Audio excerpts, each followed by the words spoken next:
दोस्तों, अगर आपका लैपटॉप या पीसी बहुत ज़्यादा स्लो चल रहा है और आप उसकी परफॉर्मेंस बढ़ाना चाहते हैं, आप उसकी स्पीड बढ़ाना चाहते हैं, तो आप इस वीडियो को ज़रूर देख लेना। इससे आपको बहुत ज़्यादा फ़ायदा मिलने वाला है। ये मेरा लैपटॉप जो कि डेल कंपनी का है, इसे मैंने 4 या 5 साल पहले परचेज़ करा था। लगभग 4 या 5 साल, मुझे एक्यूरेट पता नहीं है, लगभग इतना हो चुका है। तो यहाँ पर ये जो पीसी है, अगर आपको इसके प्रोसेसर की मैं बात बताऊँ तो यहाँ पर कोर i3 7 जनरेशन लगा हुआ है। आपको पता होगा i3 का 7 जनरेशन बहुत ही ज़बरदस्त प्रोसेसर रहा है। तो यहाँ पर प्रोसेसर से ही सब कुछ नहीं होता है। इसके अंदर जो हमारा यहाँ पे हमारा विंडो इंस्टॉल है वो HDD में इंस्टॉल है। उस टाइम पे HDD वाले ही ज़्यादा चला करते थे। HDD means hard disk drive, यानी कि जिसे सिंपली हार्ड डिस्क भी कहा जाता है। तो सारा हमारा जो विंडोज़ है उसी के अंदर इंस्टॉल है। तो हार्ड डिस्क की जो परफॉर्मेंस होती है ना, वो एक टाइम के बाद बहुत कम हो जाती है। भले इसमें कोई सा भी प्रोसेसर लगा हो, तो धीरे धीरे हार्ड डिस्क भरने लगती है, तो लैपटॉप की परफॉर्मेंस बहुत कम हो जाती है। तो आज मैं इसको अपग्रेड करूंगा। इसके अंदर हार्ड डिस्क को हटा के एक SSD लगाने वाला हूं, जो कि SSD means solid state drive. Hard disk के अंदर एक डिस्क होती है जो कि रन करती है, उसी के हिसाब से उसकी स्पीड परफॉर्मेंस, जो स्पीड ऑफ परफॉर्मेंस होती है वो निर्भर करती है। बट जो SSD होती है एक चिप होती है, इसकी जो स्पीड होती है ना हार्ड डिस्क से कई गुना ज़्यादा होती है। आप इसकी स्पीड यहाँ पर देख सकते हैं, इसमें लिखा भी हो सकता है, बट ये एक्चुअल तो नहीं कह सकता कि इतनी ही होगी जितना कंपनी क्लेम करती है, लेकिन इतना है कि हार्ड डिस्क से कई ज़्यादा गुना इसकी स्पीड होती है। यहाँ पर मैं एक चीज़ आपको क्लियर बताना चाहूँगा। आपके लैपटॉप में या फिर आपके कंप्यूटर में कोई सा भी प्रोसेसर हो, आप एक बार SSD डाल के ज़रूर देख लेना, अगर आपकी परफॉर्मेंस कम हो रही हो तो HDD को हटा के SSD डाल लो। देखिए CPU है तो उसके अंदर आप SSD अलग से लगा सकते हो, लेकिन लैपटॉप के अंदर एक ही स्लॉट पड़ा रहता है जिसमें HDD को हटा के आप SSD लगा सकते हो। लेकिन एक चीज़ मैं आपको क्लियर बताना चाहूँगा, इसके अंदर DVD ड्राइव है, तो उसके DVD ड्राइव को हटा के भी आप लगा सकते हो अगर आपको HDD भी चाहिए तो। अभी आपको खोल के बताऊँगा। और यहाँ पर बात करें SSD की, तो मैंने कॉन्सिस्टेंट कंपनी की मंगवाई, और 3 मैंने मंगवाई थी। एक तो पहले अपने एक PC में इंस्टॉल करी है, उसके बाद 2 और मंगवाई, एक अपने लैपटॉप के लिए और एक अपने पर्सनल जो डेटा होता है उसको स्टोर करने के लिए मैंने इसे मंगवाया है। देखिए ये प्रमोशन वीडियो नहीं है या फिर किसी को मैं स्पॉन्सर नहीं कर रहा हूँ। हाँ, इसका रेट सबसे सस्ता है अमेजोन में, ये आपको ज़रूर बताऊँगा। आप सर्च करके देख लेना, कॉन्सिस्टेंट का मैंने मंगवाया था। और यहाँ पर ये मैंने मंगवाया था लगभग 23 मई को, 2 खरीदे थे। और इसका जो प्राइस है आप यहाँ पर देख सकते हैं, प्राइस 1080 है, यानी कि 256 GB SSD का प्राइस अभी 1080 चल रहा है। तो भाई आप लगा लो, 2 मैंने SSD लगभग 2100 रुपये के आसपास में मैंने ले ली है। तो सबसे सस्ता प्राइस है, आप सर्च करके देख लेना, कॉन्सिस्टेंट 256 GB। तो इसलिए बोल रहा हूँ क्योंकि अभी ये सस्ती है, इससे सस्ती अभी कोई भी नहीं है। तो इसको मैं डालूंगा। और ये बिल्कुल इसमें 2.5 इंच की होती है। जितना आपके लैपटॉप की HDD का साइज होता है ना, उतना ही इसके अंदर SSD पड़ी हुई रहती है। ये रही SSD, इसको हम यहाँ पे इंस्टॉल करेंगे। कैसे करना है ये सब आपको बताऊंगा। वीडियो मेरी लंबी होती है, लेकिन एक बात आपको क्लियर बताना चाहूँगा, जो चीज़ मैं बताता हूँ बड़ी ही तसल्ली से बताता हूँ। अगर आपके पास टाइम हो तो आप सीख सकते हैं। अगर आपके पास लैपटॉप या फिर कंप्यूटर नहीं है तो किसी और के उसमें डालने का तरीका आपको मालूम चल जाएगा। आप किसी की हेल्प कर सकते हैं इससे, ठीक है। आप किसी के उसमें SSD वगैरह इंस्टॉल करना, उसकी हेल्प कर सकते हैं। तो यहाँ पर इसमें लिखा हुआ है 2.5 इंच SATA SSD, ठीक है। बाकी इसमें सब कुछ ये आप देख सकते हैं। चलिए इसको रखते हैं हम साइड पे, और अब हम अपने लैपटॉप को ओपन करते हैं। और ये मेरा खुद का ही लैपटॉप है, इसमें लोगो वगैरह को इग्नोर कीजिए, क्योंकि मैंने किसी से मांग के लोगो लगाया, ऐसे मुझे पसंद आया था इसीलिए। अब यहाँ पर आपको जितने भी स्क्रू दिख रहे हैं ना, सभी के सभी ओपन करने हैं। 1 2 3 4 5 6 7 8 जितने भी दिख रहे हैं। और उससे पहले आपको बोलूँगा कि आप बैटरी को भी हटा के अलग कर लीजिएगा, और बैटरी के पास में भी आपको 2-3 स्क्रू मिलेंगे, ये भी सब आपने कर लेना है।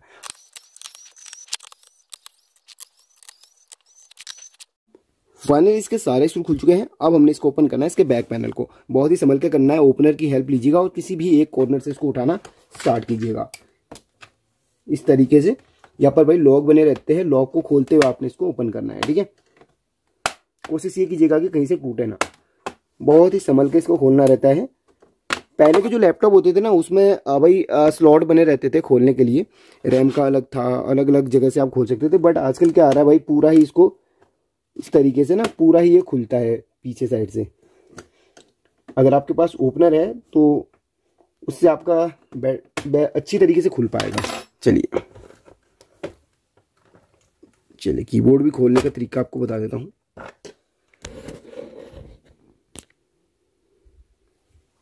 देखिए इस तरीके से यहाँ पर भी लॉक रहते हैं, तो इन लॉक को आसानी से आपने इस तरीके से खोलते हुए कीबोर्ड को उतारना है।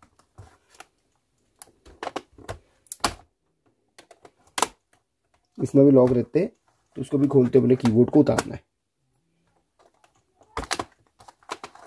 देखिए यहाँ पर ये इस तरीके से लॉक बने हुए, इसको प्रेस करना है। यहाँ पर देखिए यहाँ पर एक लॉक बना हुआ रहता है ना, उसको प्रेस करना अंदर को और कीबोर्ड बाहर निकल जाता इस तरीके से। देखिए खींचना नहीं है एक, तो यहाँ पर इस तरीके से ओपन करो इसको, और ये लॉक आपने ओपन करके इसको खोलना है और इसको ओपन करके इसको हटा देना है।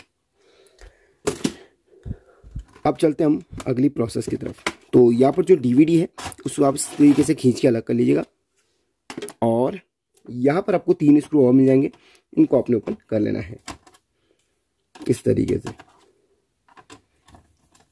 कीबोर्ड को उतारना ज़रूरी है, तभी जाके हमारा डीवीडी ओपन हो पाएगा और तब जाके ये अलग होगा। तो देखिए फाइनली ये पूरा खुल चुका है। अभी देख लेते हैं कुछ और स्क्रू बचे तो नहीं है। वैसे तो सारे के सारे स्क्रू हमारे खुल चुके हैं, फ्रंट से भी।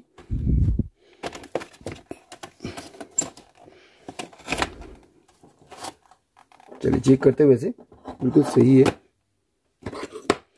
ओपनर की हेल्प से हम ओपन करते हैं।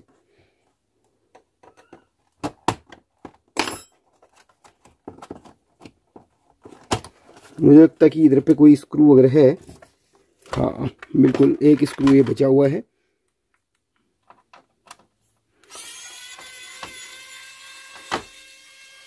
चलिए खुल चुका है। ये रहा हमारा, इसका बैक पैनल अलग हो चुका है फाइनली। चलिए इसको हमने रख लेना है साइड पे। अब हमने इस पे काम करना है, इसको रख लेते फिलहाल इधर पे। चलिए तो यहाँ पर हमने एसएसडी कहाँ पे लगानी है। एसएसडी लगाने के लिए सबसे पहले आप इस हार्ड डिस्क को उतारिए। हार्ड डिस्क को यहाँ पर 2 स्क्रू हैं। हार्ड डिस्क अलग हो चुकी है इस तरीके से, और इसको हल्का सा यहाँ पर भी आपको 2 स्क्रू मिल जाएंगे।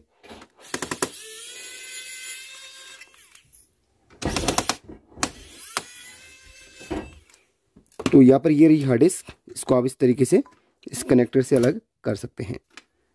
अब यहाँ पर एसएसडी आपने बिल्कुल देखिए सेम साइज़ की रहती है, तो एसएसडी भी आपने इस तरीके से इसको इंसर्ट करना है। लेकिन एक चीज़ बता देता हूँ, आप ये जो कवर है ना, इसको भी आप उतारना ना भूलिए, क्योंकि हार्ड डिस्क की जगह पे आपने एसएसडी लगानी है, तो आपने ये कवर उतारना ज़रूरी है।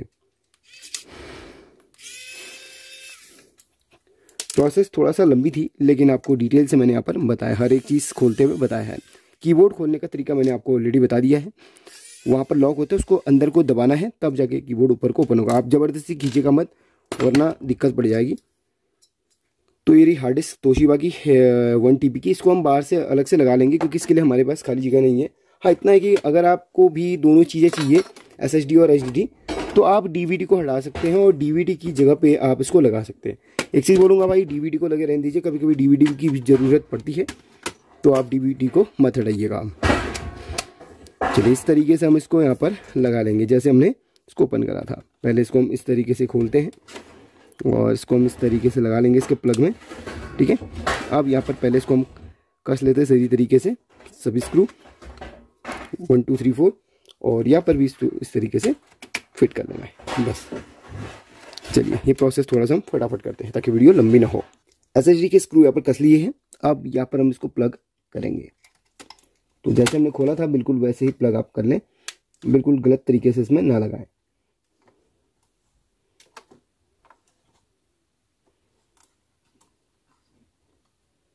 फाइनली ये लग चुका है। अब बचे हमारे स्क्रू, तो 4 स्क्रू यहाँ पर कस लेते हैं जो हमने यहाँ पर खोले हुए थे। 1 2 3 4 इसको फिट कर लेना है। यहाँ पर इसके स्क्रू लग चुके हैं और ये फिट हो चुकी है। आपको कुछ और जानकारी दे दूँ, ये एक सेल है जो कि हमारे डेट एंड टाइम को बिल्कुल बना के रखता है।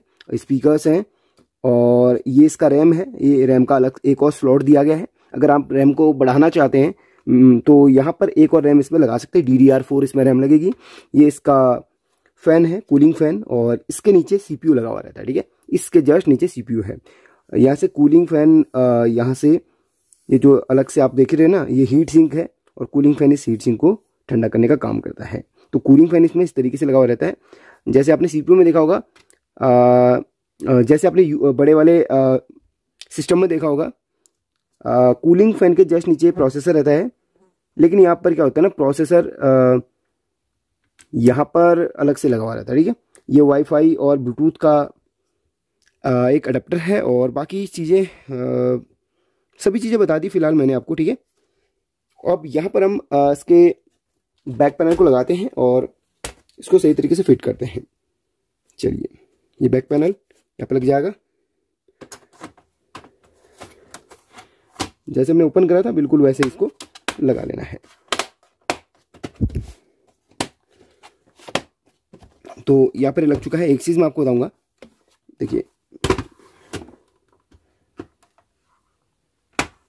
इस तरीके से एक चिमटी लीजिए और इस कनेक्टर को आप ऊपर कर लीजिएगा।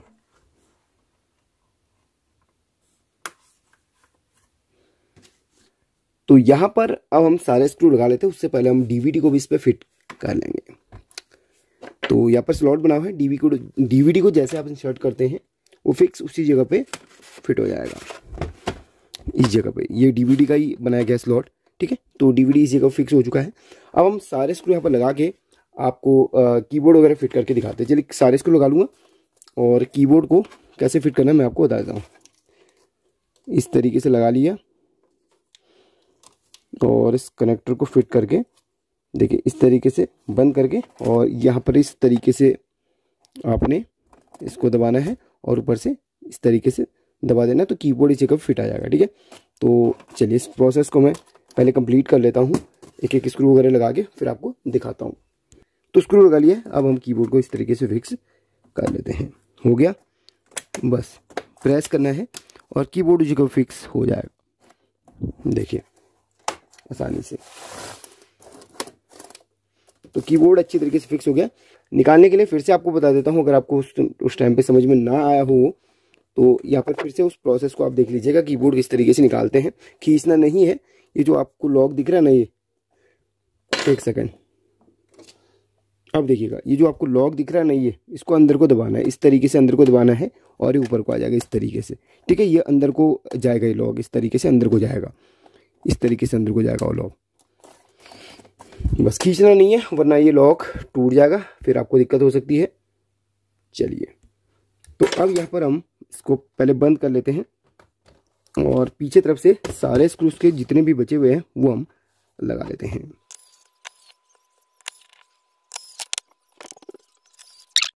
तो फाइनली सारे स्क्रू लग चुके हैं। अब हम इसमें बैटरी को इंसर्ट करते हैं। चलिए,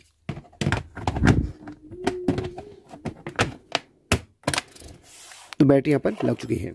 अब यहाँ पर हमने फ्रेश विंडो को इंस्टॉल करना है, तब जाके हमारा ये काम बनेगा। अब विंडो इंस्टॉल कैसे करते हैं इसका एक अलग वीडियो बना दूंगा। फिलहाल यहाँ पर इस वीडियो को यहाँ पर एंड करता हूँ, और अगली वीडियो का वेट कीजिए। अगर आपको विंडो इंस्टॉल करना आता है तो अच्छी बात है, नहीं आता है तो आपको मैं बता दूंगा। तो फाइनली से मैंने ऑन कर लिया है, और आप यहाँ पर देख सकते हैं डेल का एक कंप्यूटर है। और तो अभी आप देख सकते हैं इसमें कोई भी इसमें नहीं है, ठीक है, देख सकते हैं बिल्कुल खाली ये दिखाई देगा। और अब इसमें हमने विंडोज इंस्टॉल करनी है। विंडोज 10, 11 जो भी आपको सपोर्ट करती है उसको आप इंस्टॉल कीजिएगा, ठीक है। तो अगर आपको नहीं आता है तो 2-3 दिन में वीडियो बना दूंगा, या फिर कल ही इसका वीडियो अपलोड कर दूंगा, आप यहाँ पर देख सकते हैं। चलिए, अगर ये आपको तरीका पसंद आया तो भाई कमेंट करके ज़रूर बताना। बाकी आपको विंडोज इंस्टॉल से पूरा अगले वीडियो में बता दूंगा, बाकी वीडियो लंबी हो जाएगी, आप वेट कीजिए वीडियो का। और इस तरीके से हमने सारा सेटअप आपको बता दिया किस तरीके से SSD को लगाते हैं, और इसको आप एक्सटर्नल हार्ड डिस्क के रूप में ले सकते हैं, यहाँ पे DVD की जगह पे लगा सकते हैं, वो ने आपको बता दिया। चलिए, टेक केयर, अपना ख्याल रखिए।